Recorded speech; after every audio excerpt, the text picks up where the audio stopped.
ডিব্ৰুগড়ত জিলা কংগ্ৰেছৰ বৰ্ধিত কাৰ্যনিৰ্বাহক সভা অনুষ্ঠিত হৈ যায়। আমি যেতিয়াৰ পৰা গৌৰৱ গগৈ অসম প্ৰদেশ কংগ্ৰেছ কমিটিৰ সভাপতি হৈছে, সভাপতি হোৱাৰ পাছৰ পৰা আমাৰ সাংগঠনিক দিশত পৰিৱৰ্তন আহিছে, যথেষ্ট পৰিৱৰ্তন আহিছে আৰু তেখেতে কিছুমান নীতি নিৰ্দেশনা আমাৰ বিষয় বিভাগসকলক দায়িত্ব দিছে আৰু সেই দায়িত্ব অনুসৰি আমি জিলালৈ আহিছোঁ, সমষ্টিবিলাকলৈ আহিছোঁ।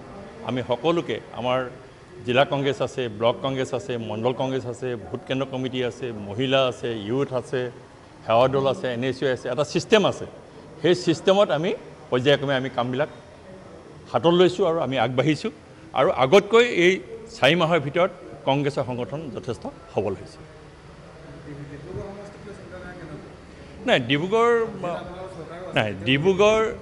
ডিব্ৰুগড় সমষ্টিত আমি ক্ৰমাগতভাৱে বহুত বছৰ দিন আমি কংগ্ৰেছে MLA জিকিছোঁ, লাভ কৰিছোঁ। অলপ পৰিৱৰ্তনটো হয়, এটা দলে যেতিয়া কণ্টিনিউ 3-4টা টাৰ্ম বিধায়ক হৈ থাকে, তেওঁৰ বিৰুদ্ধে বা সেই চৰকাৰখনৰ বিৰুদ্ধে বা সেই দলটোৰ বিৰুদ্ধে বিভিন্ন ধৰণৰ কাম কৰিব পৰা নোৱাৰা বিভিন্ন ধৰণৰ কথাবিলাক আহে আৰু সেইকাৰণে হয়তো ৰাইজে আমাক ক'ৰবাত কিছু ক্ষেত্ৰত আমাক দোষাৰোপ কৰিবলৈ হয়তো ভোট দিয়া নাই। কিন্তু বিজেপিৰো 2-3 টাৰ্ম হৈ গ'ল, বৰ্তমানৰ বিধায়কজনেও বহুত ক্ষেত্ৰত এতিয়া সমালোচনাৰ পাত্ৰ হৈছে, আমি দেখিছোঁ। গতিকে এইবাৰ আমি বিজেপিক আমি হৰাব পাৰিম আৰু ডিব্ৰুগড় সমষ্টিৰ পৰা যোনেই টিকেট নাপাওক কিয় আমি কংগ্ৰেছ দলৰ প্ৰাৰ্থী হিচাপে আমি বিধায়ক জিকাব পাৰিম।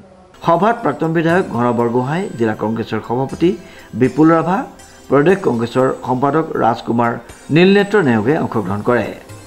দলৰ সাংগঠনিক ভেটি শক্তিশালী কৰাৰ উদ্দেশ্যে এই সভা অনুষ্ঠিত কৰা হয়। জিলা কংগ্ৰেছ কৰ্মকৰ্তাৰ উদ্যোগত প্ৰায় 200 শতাধিক কংগ্ৰেছ কৰ্মীয়ে অংশগ্ৰহণ লোৱা সভাত 26ৰ নিৰ্বাচনৰ প্ৰস্তুতিৰ সন্দৰ্ভতো আলোচনা কৰা হয়। আইনুল আহমেদৰ ৰিপৰ্ট, নিউজ নাও।